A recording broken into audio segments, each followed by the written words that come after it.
23 फरवरी को संत राजशेखर जी का भी जन्म हुआ था,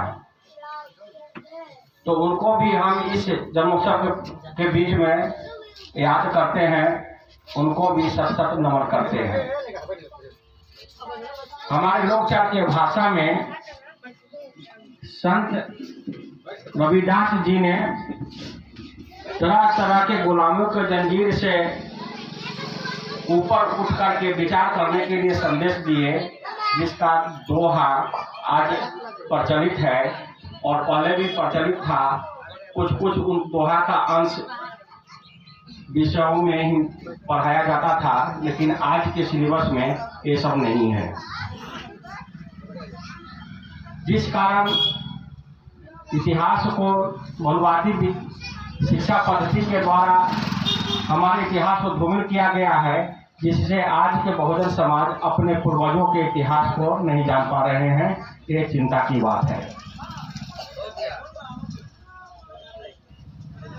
और इस परिस्थिति में वर्तमान परिवेश में आधुनिकता के दौर में जो हम विचरण कर रहे हैं, इससे पहले हम क्या थे और अभी हम क्या हैं, और अभी वर्तमान परिवेश में मनवादियों द्वारा हमारे साथ कैसा व्यवहार किया जाता है, इसका भी ज्ञान हम लोगों को नहीं है।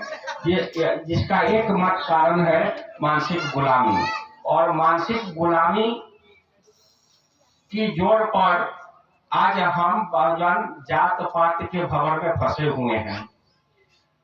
इससे पहले एक दोहा है, जात पात के जाल में उलझी रहा सब लोग, मानसता उखाड़ रहा रविदास जात का रोग। इसकी अगर व्याख्या किया जाए तो कम से कम 12 घंटा लगेगा, कम से कम। अब जात जात के कुखात में इसका शॉर्ट बहुत संक्षेप में हम आपको एक जानकारी देना चाहते हैं, जिसे हमारा बहुजन भारतवासी जाति प्रथा के जंजाल में बहुजन 6745 जाति में बटा हुआ है, और हर एक जाति के लोग अपने जात पर गुमान कर रहा है।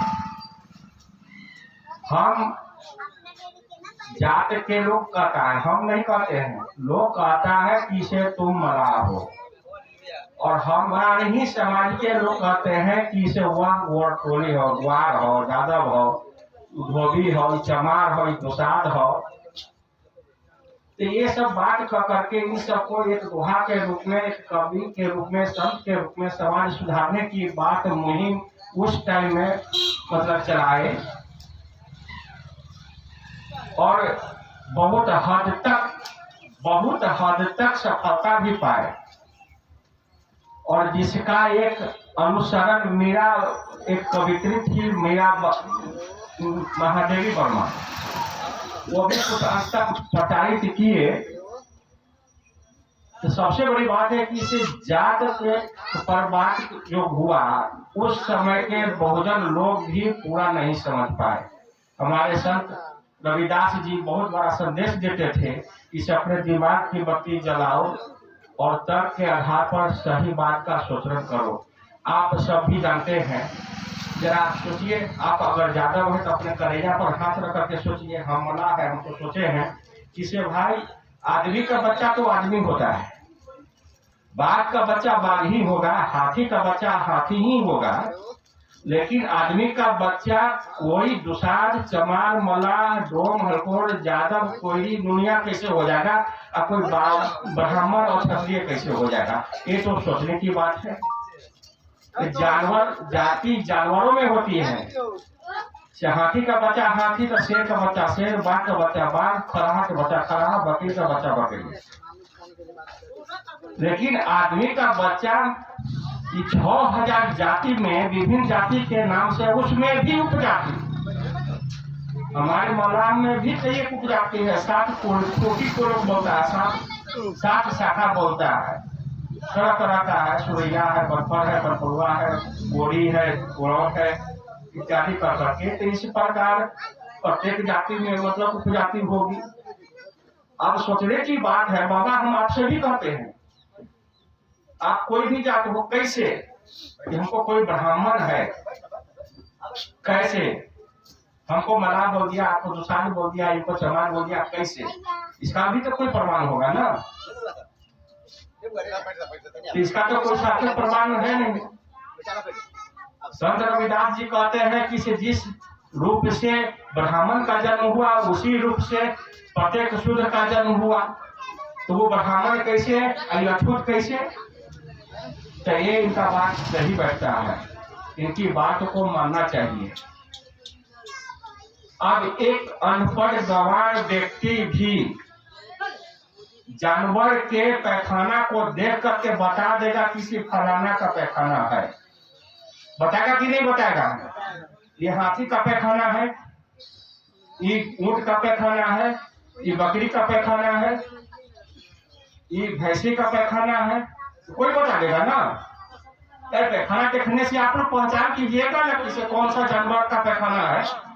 लेकिन इस धरती पर इस सृष्टि में अगर कोई ब्राह्मण, अगर कोई भगवान है, वो बतावे किसी चमार का पैखाना है, ये ब्राह्मण का पैखाना है, ये राजपूत का पैखाना है, कोई बतावेगा? तो फिर हमारे मनुष्य में, हमारे मानव समाज में ये जाति प्रथा लादने वाला कौन है? हमारे बहुजन को अधिकार खाने वाला कौन है? हम बहुजनों को अपमान करने वाला कौन है? इस पर विचार करने की बात है। वर्तमान सामाजिक व्यवस्था में अब देखिए, हम बहुजनों का अधिकार कौन खा रहा है? संविधान ने तो हमें आरक्षण दिया ना, आरक्षण की व्यवस्था करने के लिए दिया ना, किसी जिसकी संख्या जितना उसका उसकी भागीदारी। इसका विरोध कौन करता है? आप लोग जरा सोचा, एक बार कह देता है कि हाँ हम सब हिंदू हैं, और जब हमारे समाज का बच्चा मंदिर में जाता है तो उसको लात मारकर चले गया जाता है, वापस करना पड़ता है। हमारे समाज का बच्चा IAS IPS बनता है, उसका बारात निकलता है तो घोड़ा पर चढ़ करके बारात नहीं निकालने देता है। या आप लोगों ने सोचा? आप लोग मानसिक गुलामी से हमारा समाज जकड़ा हुआ है। पढ़ा लिखा भी यहाँ पर हमारे समाज का गधा नंबर 1 है, ये दावा के साथ कहा जा सकता है। और हमारे समाज को शिक्षा से तो बहुत दूर रखा गया ना, तो जब शिक्षा नहीं है तो तब करने की क्षमता उसको कहां से आएगा? तो यही सब बात सोचने की है। कम से कम रविदास जी को अपना पूर्वज मानते हैं कि इनके आदर्शों को, इनके विचारों को मन में बैठाना होगा और उस कदम पर, उस पथ पर जो रास्ता दिखाए हैं, मतलब इसे चलना होगा।